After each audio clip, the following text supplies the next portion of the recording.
We're not going to get into the real murder issues because there was really probably no intent to kill, but there was a killing.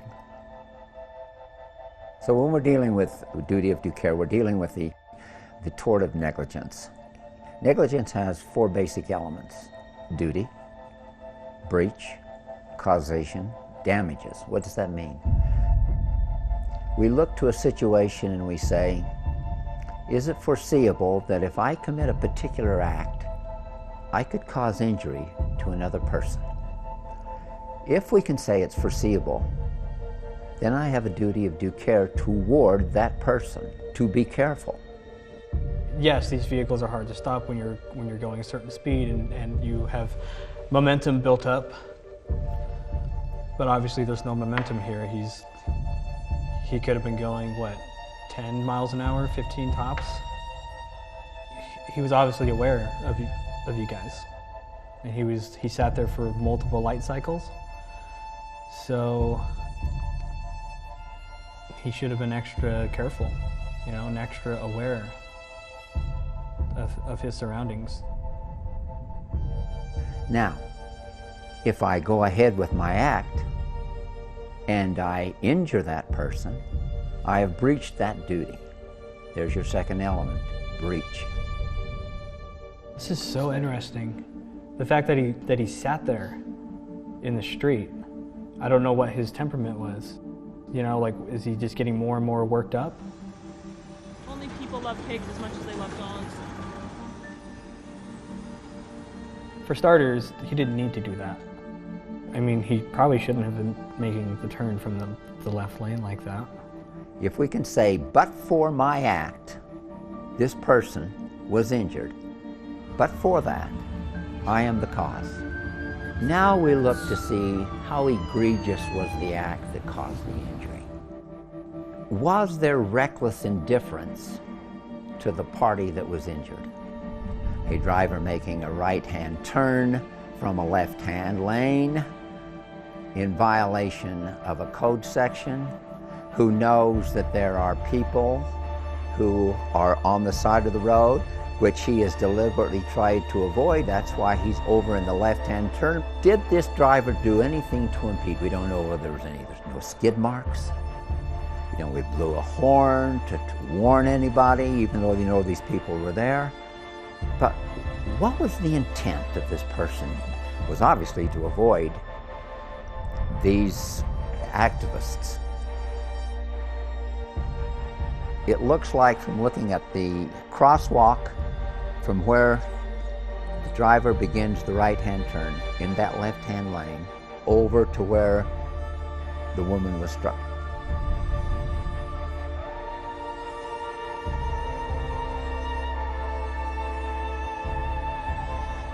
We look somewhere in the neighborhood of a good 40, 50 feet, maybe more, I don't know. She's standing right there. There's no bad weather. It's blue skies. It's a sunny day. She has a white head of hair, a black t-shirt, blue jeans, and she's nearly 6 feet tall, Regan. She's a tall woman, a former model. And so this argument that, I didn't see her. He was just angry, and even when we finally called 2 minutes and said, time's up, the way he whipped around the corner, he went so fast. That's why when people say, this was an accident, it's there's no way. He went so fast.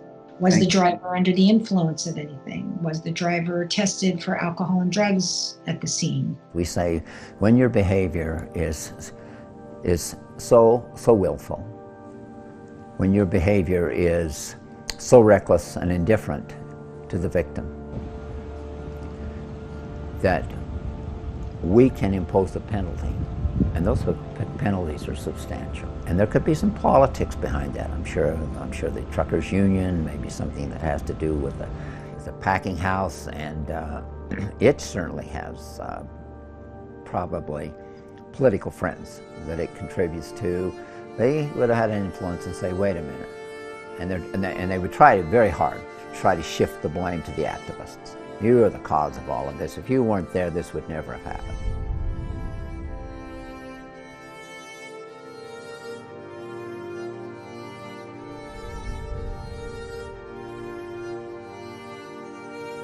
Come on, say your piece. Say my piece? Get the fuck out of my face. That's my piece. You guys are unsafe. You're gonna get your fucking self killed just like that other little debutante.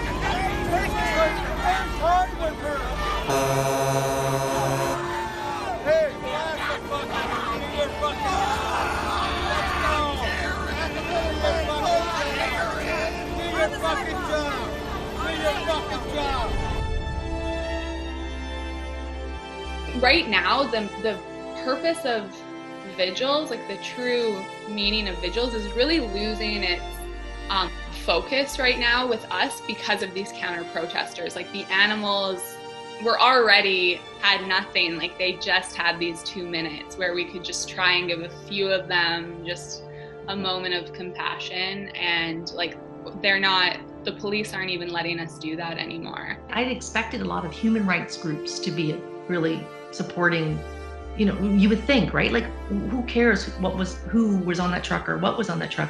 Aren't human rights activists upset? Right. Like a human got killed for standing up for what she believes in. The truck was there for about 4 or 5 minutes. And all I saw was the protesters walk away from the truck. This was totally preventable. I feel sorry for the victims' families. My heart goes out to them. I sympathize with them, but they don't have to happen. So like, that's the kind of attitude. All the blame is taken away from the person that actually killed her, and it's put on the activist, because if we would just shut up and go home, she wouldn't have died. It was either on purpose or intimidation. More likely, you better get out of the way because I'm not stopping. The police are not acting in an objective way, and they're not there to protect us. Right. They're there to protect powerful animal agriculture industry. But it does not absolve him of due care, a duty to be careful, the foreseeability of it all. It doesn't absolve him from why are you making a right-hand turn from a left-hand lane in violation of the code section.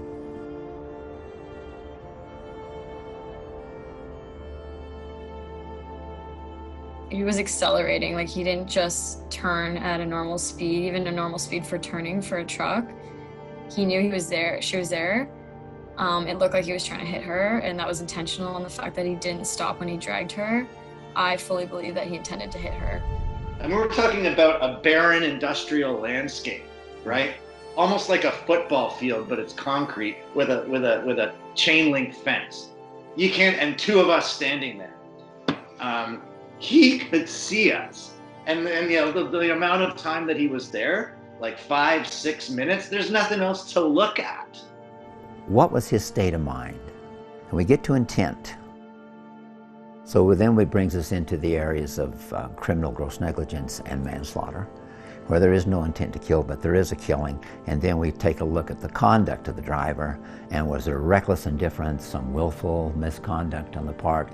We can kind of bring his background into it to show that there's this proclivity or this propensity toward this behavior, and then we can find gross negligence. Does he have prior incidents? Does he have a clean driving record?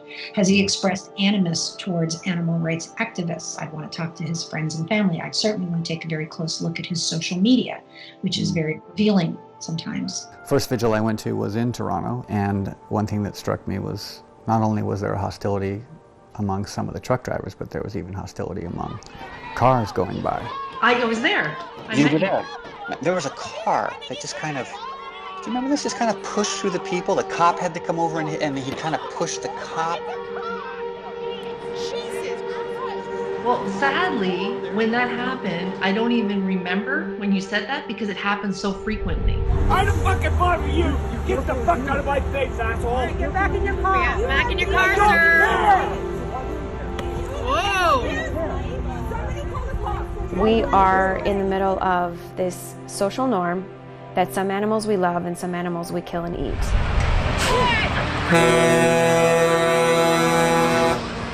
The ones who get upset with us, something about what we are saying strikes a chord in them. Something resonates.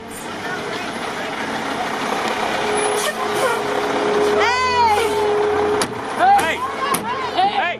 And so when I see people get upset, when I see people make jokes, that's just because the truth has landed deeper in them than they care to admit. Anyone that feels that strongly has a real guilt issue. Because if it means nothing to you, just keep passing by. I think it's about seeing these animals experience, seeing it right in front of you, going, this is their life. This is what they're enduring, because we have a population of people who are asleep and don't realize that they've been programmed to think we love some animals and kill and eat others.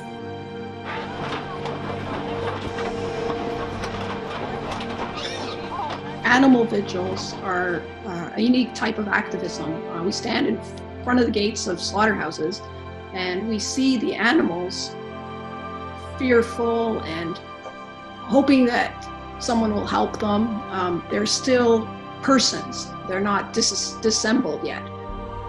I think it's important to see, it's important to have a sense of accountability. You see, when you go there and you see them, it's unfiltered. You get to see, look them in the eyes. These are moments before they're going to be brutally murdered.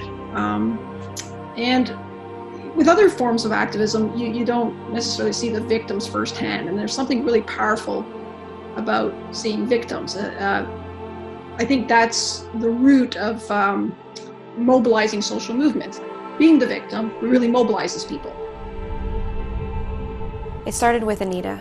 She was walking her dog and happened upon a transport truck at a stoplight and was able to look inside and saw these pigs and thought, somebody needs to do something about this. In 2015, she ran into a disgruntled truck driver who did not like the fact that she was trying to give the pigs water, and so he had her arrested and charged originally with criminal mischief, facing potentially 10 years in prison.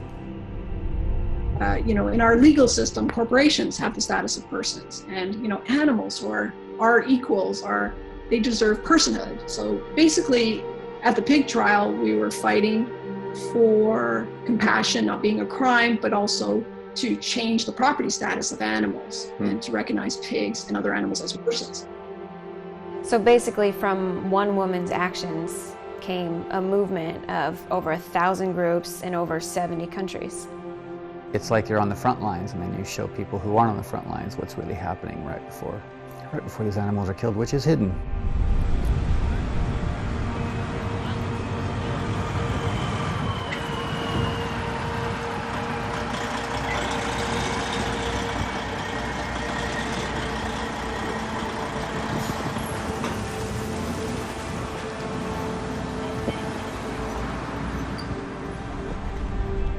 The police charged me with criminal mischief, interference with property. It was just so shocking for charging someone for an act of kindness. In this case, the driver who killed Regan, his charge is dangerous driving causing death. How do I feel about it? Like, I was charged with a criminal charge for giving water, and this trucker is charged under the Highway Traffic Act, a non-criminal charge. I feel that the justice system is corrupt.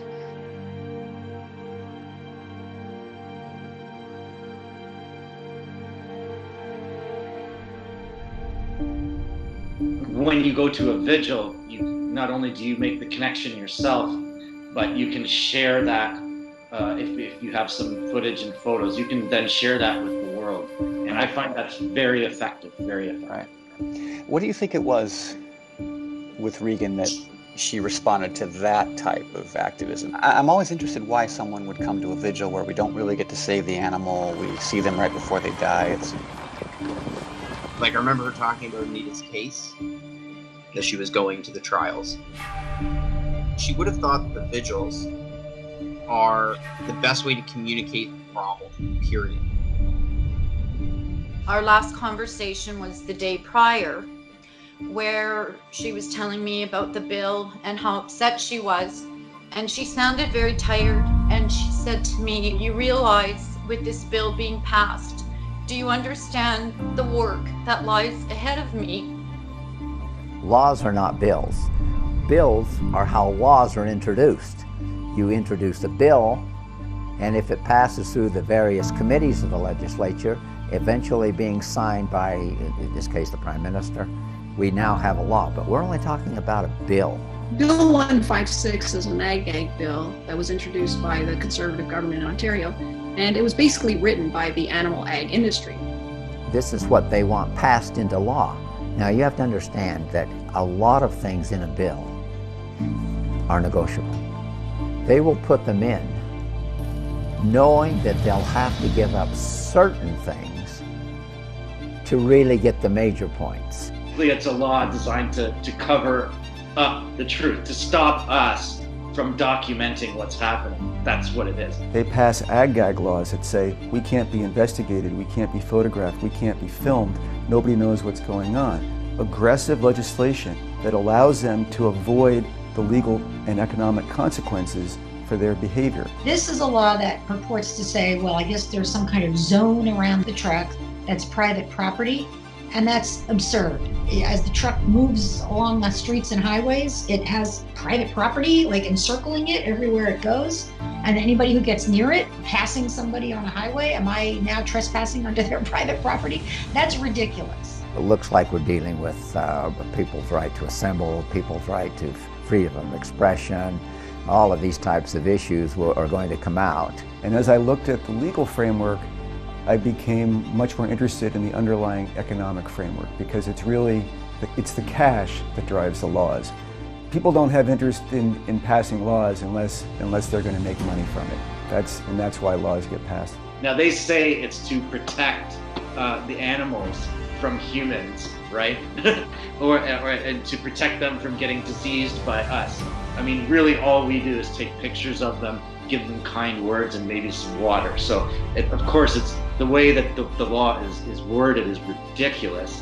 It's really designed just to hide the truth. There's no evidence that anybody has ever caused stress to an animal by providing it water on a hot day, or introduced contamination into the food supply by giving water to an animal. There's never been a case like it before. No precedent for it. That's a case of first impression. You will be making precedent.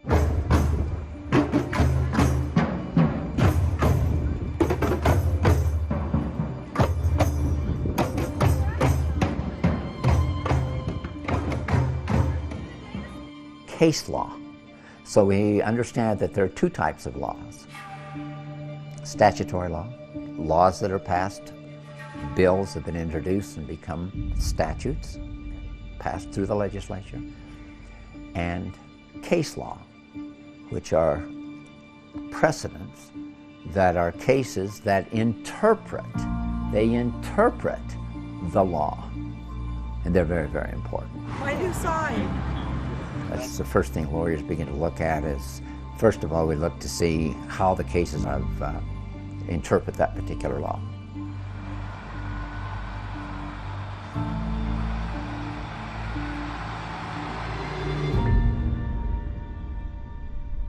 First of all, I want to start off by expressing on behalf of the Halton Regional Police our sincerest condolences to the family and friends of the woman who lost her life here today. We got a call at about 10:20 a.m. For reports of a pedestrian struck by a transport truck hauling pigs in the area of South Service Road and Harvester Road in Burlington. I know the intersection where Regan was killed, and when I looked at the footage, I thought this was a big truck. You know, this was probably 55 foot truck. Typically, if it's the same as like another like dry van, they're usually around, I think, 73 feet. What struck me about the footage was that Regan was holding a sprayer. She was holding a water sprayer, and you can see where the sprayer got knocked aside, which is pretty close to the crosswalk. It's pretty close to the crosswalk, and there's this sort of sidewalk there, and there's this patch of grass, and there's a chain link fence, and her sprayer is way up there. And then there is this line, this whole line of body fluids, and it's the entire length of the truck. But what's interesting is that the rear end of the truck has cleared the crosswalk. It's come inside onto this service road. and her sprayer is way up by the street, and it would appear that he didn't, where he hit her, where her sprayer was knocked away, and where he stopped was beyond the length of the truck. This bill says that if you're driving a truck and you hit somebody, you're not responsible for killing that person unless you did it intentionally or with reckless or willful disregard for that person's safety. But there's a big gap there. What is that? Negligence. To come up with the gross negligence argument, we'd want to maybe take a look at his background. He claims he couldn't see her, there was another distraction, or she was in a blind spot. I didn't understand the or. Driving big rigs, you can have a tire blow and you don't know. You've got people flashing their lights at you and people help you communicate that way. You feel speed bumps, and it's a bit morose to say it like that, I think, but yeah, he should have felt that. If his excuse is a blind spot or a distraction, then careless driving is not enough. There is no blind spot. You can see everyone on the curb from shoulders up all the way down the corner. Yeah, you definitely feel speed bumps. It's called a critical event. So yeah, hard bumps, hard braking, things like that. It's always recording, but it'll take a chunk of 8 seconds before and 8 seconds after. It just wants to see before, during, and after the so-called critical event. That truck driver, he saw Regan. He was staring at Regan the entire time. Like, he had a clear view of her. I remember this massive garbage truck driving by us, honking. Like, it was just absolutely chaotic.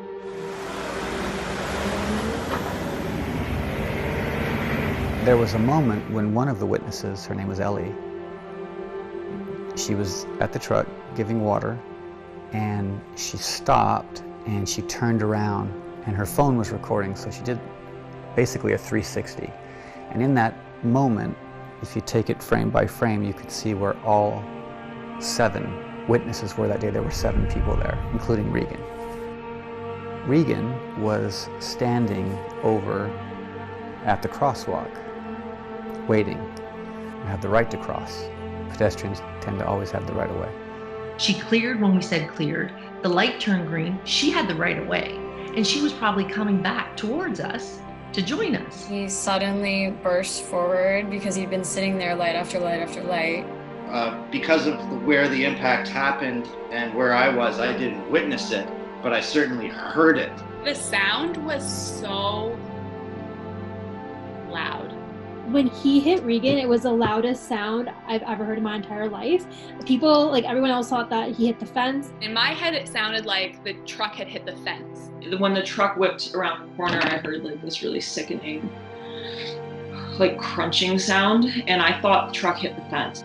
It sounded like he crunched something.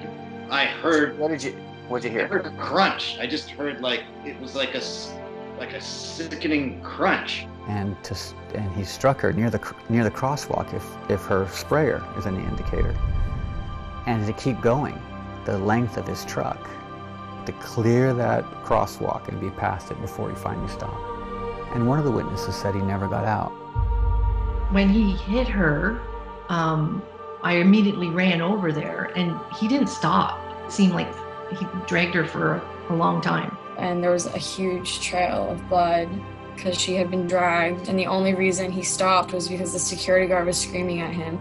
2 possible things. One is this dude is super malicious. If you have somebody under your tires, you just keep going.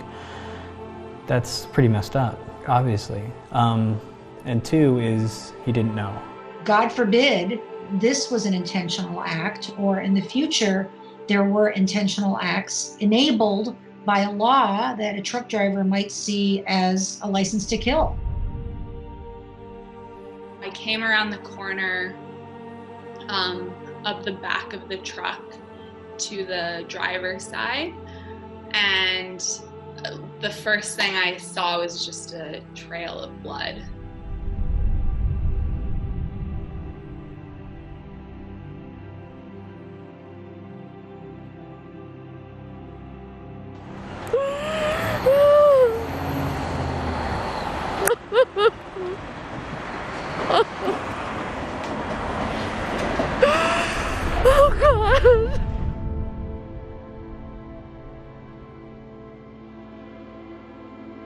it didn't seem like there was anything that we could do.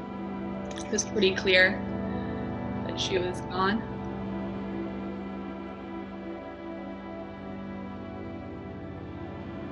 Regardless of what you think about whether the activist should be there or not, there's never any excuse for something like this. This is, yeah, he should have seen her. I feel very lost without her, as do her friends. My daughter changed my life. I taught her in grade 7 and 8, and in later life, I became the pupil. She was the greatest teacher ever had. I don't know if it does any good, but I know it does. I know doing nothing does no good. Yeah. I knew nothing about the food I was eating or any of that. There was no internet, It was, if it wasn't for Peter Singer's book, Animal Liberation, that was my only insight as to what was going on. Once you open that door as to what's going on, it is just a world of shock. We've been sold a bill of goods our entire lives. Me, my parents' generation, it is shocking, absolutely shocking. The lack of regard for the feelings of our fellow Earthlings. It is shocking.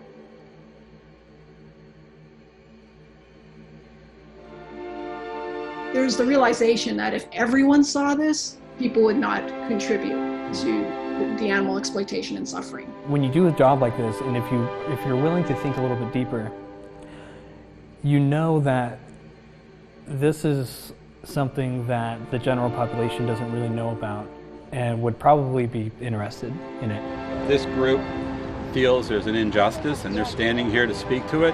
We're standing beside them, as Regan would. Because I've been doing this activism since 1977, when the seal hunt was really first exposed. Yeah. That's when I got involved.